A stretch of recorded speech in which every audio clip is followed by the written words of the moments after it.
Bagi sesiapa yang tidak menghafal Al-Quran ataupun tidak mampu membaca Al-Fatihah, istilahnya tidak menghafal Al-Fatihah, maka dibolehkan membaca apa saja ayat-ayat yang ia hafal. Kalau ditakdirkan ia tidak menghafal apapun ayat Al-Quran, seperti orang yang baru masuk Islam ataupun orang yang tidak tahu membaca apapun ayat Quran, maka boleh digantikan dengan tahmid, takbir atau tahlil.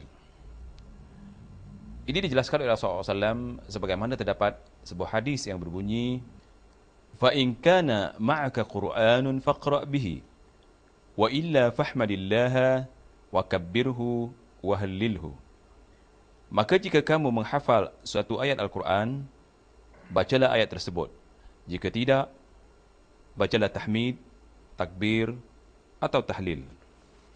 Begitu juga Rasulullah SAW seterusnya menjelaskan, Qul subhanallahi walhamdulillahi wa la ilaha illallah wallahu akbar wa la hawla wa la quwata illa billah.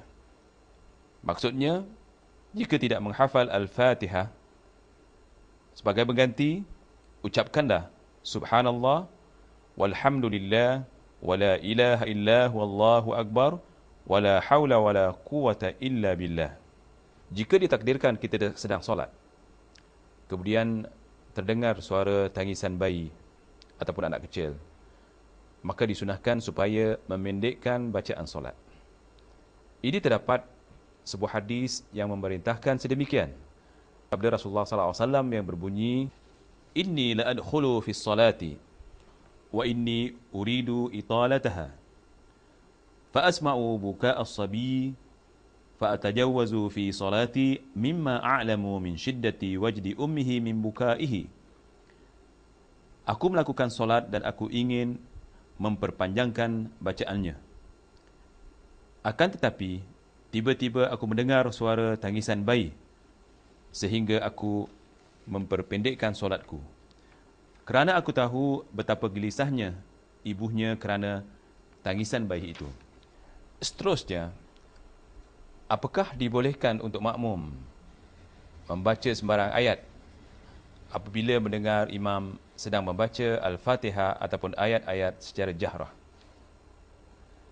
Maksud membaca dengan jahrah adalah membaca dengan nyaring. Terdapat beberapa hadis yang bermakna atau bermaksud larangan daripada membaca apapun ayat Al-Quran apabila imam membaca surah dengan jahrah. Hal qara'a ma'i minkum ahadun anifa? Qulna, na'am, ana ya Rasulullah. Faqala inni aqulu ma li unazi'. Qala Abu Hurairah, فانتهى الناس عن القراءة مع رسول الله صلى الله عليه وسلم فيما جهر فيه رسول الله صلى الله عليه وسلم بالقراءة حين سمعوا ذلك من رسول الله وقرأوا في أنفسهم سرا فيما لا يجهر فيه الإمام. Ia bermaksud, adakah salah seorang antara kamu tadi membaca Al-Quran bersama dengan aku membaca? Kami menjawab, iya, saya wahai Rasulullah. Baginda bersabda, aku katakan kepadamu, mengapa aku diganggu? Maksudnya sehingga bacaanku diganggu. Abu Hurairah berkata, kemudian para sahabat berhenti membaca Al-Quran bersama Rasulullah sallallahu alaihi wasallam, membacanya dengan suara nyaring. Dan bacaan itu mereka dengar dan mereka membaca sendiri tanpa suara bila imam tidak mengeraskan bacaannya. Dan ada beberapa hadis lain lagi yang menjelaskan sebagaimana makna hadis yang saya bacakan tadi, iaitu melarang membaca apapun bacaan di belakang imam apabila imam membaca dengan nyaring. Di antara hadisnya ialah, Innama ju'ila al-imamu liyutamma bihi, fa idza kabbara fakabbiru, wa idza qara'a fansitu. Imam itu dijadikan sebagai ikutan makmum. Jika ia bertakbir, bertakbirlah kamu. Dan jika ia membaca, diamlah kamu sekalian. Dimaksudkan jika ia membaca di sini, ialah membaca surah dengan nyaring, atau ketika imam membaca surah dengan nyaring. Malah terdapat hadis lagi yang melarang kita membaca di belakang imam apabila imam membaca dengan jahra ataupun membaca dengan suara yang nyaring atau suara yang keras. Sebagaimana sabda Rasulullah SAW yang berbunyi, "Man kana lahu imam, fa qira'atul imam lahu qira'ah." Maksudnya barang siapa solat mengikut imam, maka bacaan imam telah menjadi bacaannya juga. Jadi kalau hadis ini menjamin bahawa bacaan imam menjadi bacaannya, maka tidak perlulah kita membaca di belakang imam apabila imam membaca dengan jahrah. Tetapi apabila imam membaca dengan sir, yakni membaca dengan suara yang tidak kedengaran, seperti di waktu sembahyang asar atau sembahyang zuhur, maka perlulah kita membaca di belakang imam. Atau semasa imam membaca di rakaat yang ketiga dan keempat, sebagaimana kita sembahyang isyak bersama imam, maka di rakaat ketiga dan di rakaat keempat kita tidak mendengar bacaan imam. Begitu juga semasa sembahyang maghrib, maka kita tidak mendengar bacaan imam semasa di rakaat yang ketiga. Maka di ketika itu sewajarnya kita membaca surah Al-Fatihah.